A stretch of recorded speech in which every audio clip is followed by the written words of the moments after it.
Praise the Lord. Hallelujah. ప్రభు అయిన యేసుక్రీస్తు నామం పేరిట మీ అందరికీ శుభోదయం. ప్రియ దేవుని బిడ్డలారా, 29వ తేదీ 1వ నెల 25వ సంవత్సరంలో 26వ సంవత్సరంలో మనం చేరి ఉన్నాం. ప్రియులారా, ఈ దినము మా దేవదేవుడు ఒక గొప్ప దేవుని వాక్యాన్ని మనకు జ్ఞాపకం చేస్తూ ఉన్నాడు. 2వ రాజుల గ్రంథము 18వ అధ్యాయము 7వ వచనం. యెహోవా అతనికి తోడుగా ఉండెను, తాను వెళ్ళిన చోటలెల్లా అతడు జయము పొందెను.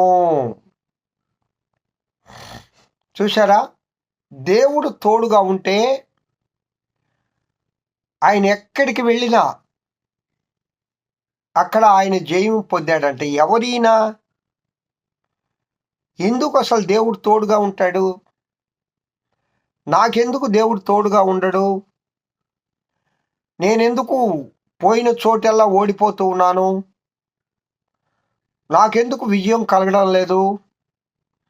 ఇదే ప్రభు ఎవరి గురించి మాట్లాడాడు? ఎప్పుడు ప్రభు మనకు తోడుగా ఉంటాడు అంటే ఓ రాజుగారిని మనం జ్ఞాపకం చేసుకోవాలి. ఆయనే హిజ్కియా. పిల్లరా, అహాజు కుమారుడిని హిజ్కియా. ఆయన తల్లి పేరు అబి. ఆమె జకరియా కుమార్తె. హిజ్కియా తన పితరుడైన దావీదు చేసినట్లుగా అతడు యెహోవా దృష్టికి పూర్ణముగా నీతిని అనుసరించాను. దావీదు దేవుని దృష్టికి నీతిని అనుసరించాడు. హిజ్కియా తన పితరుడైన దావీదు చేసినట్లుగా పూర్ణముగా నీతిని అనుసరించి నడిచాడు. ఆయన చాలా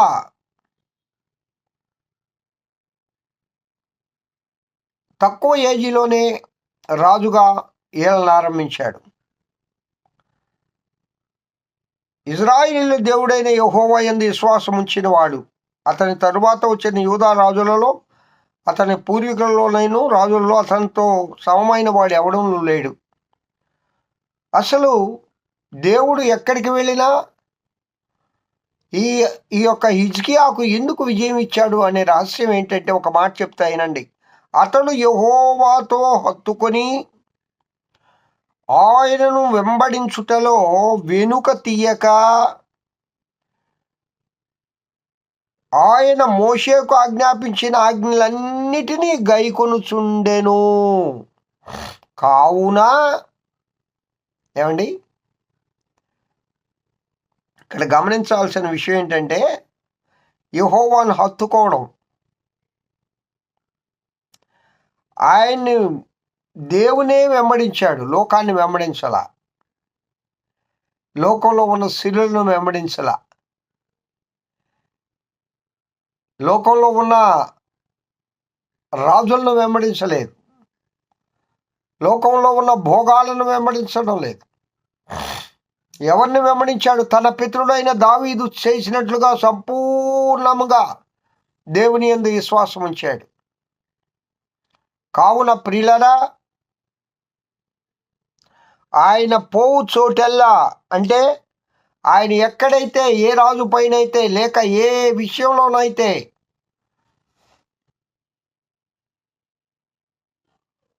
ఆయన కాలు పెట్టాడో, ఆయన యుద్ధం చేస్తూ ఉన్నాడో అక్కడెల్లా ఆయన విజయం నొందాడు. ఓడిపోవడం అంటూ హిజ్కియాకు అప్పటి వరకు లేదండి. హిజ్కియా దేవుని యందు భయభక్తులు కలిగి ఉండడంలో, దేవుని హత్తుకొని ఉండడంలో దావీదును పోలి నడిచాడు. తన పితరుడైన దావీదును పోలి నడిచాడు. కావున ప్రియులారా,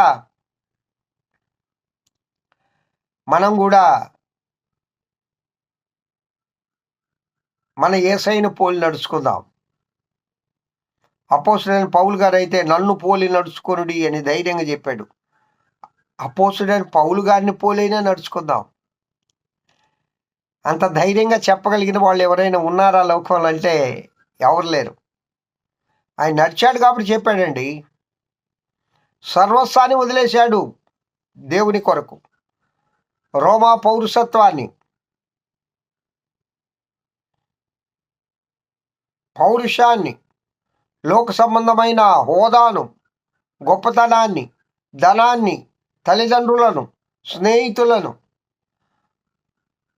రాజుల యొక్క స్నేహాన్ని, సమస్తాన్ని వదిలేశాడు దేవుని కొరకు. అందుకే ధైర్యంగా చెప్తున్నాడు, నన్ను పోలి నడుచుకోండి. మనం కూడా దేవునిపై ఆనుకొని ఆ దేవునితో నడిస్తే, ప్రియ బిడ్డ, నీకే పనిలో విజయం కలగడం లేదా? కార్యం జరగడం లేదా? దిగులుగా ఉన్నావా? కుటుంబంలో లోటు ఉందా? దేవునిపై ఆనుకో. దేవునిపై ఆనుకొని నడిచినప్పుడు దేవుడు తప్పకుండా నీకు విజయం అనుగ్రహించును గాక. మనకు మాదిరి హిజ్కియానండి.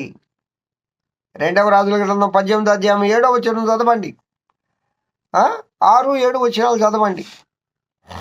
దేవుని వాక్యమే మనకు మాదిరి, దేవుని వాక్యమే మనకు నమ్మకం, దేవుని వాక్యమే మనకు దిక్సూచి.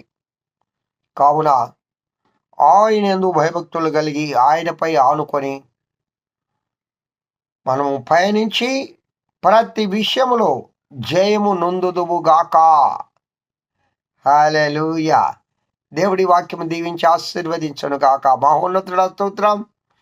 ఈ వాక్యం వింటున్న బిడ్డలందరినీ దీవించి ఆశీర్వదించమని యేసు నామమున పేరిట వేడుకొంచున్నాను తండ్రి.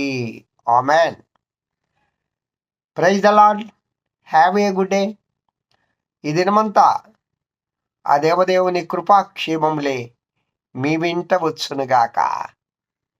హల్లెలూయా.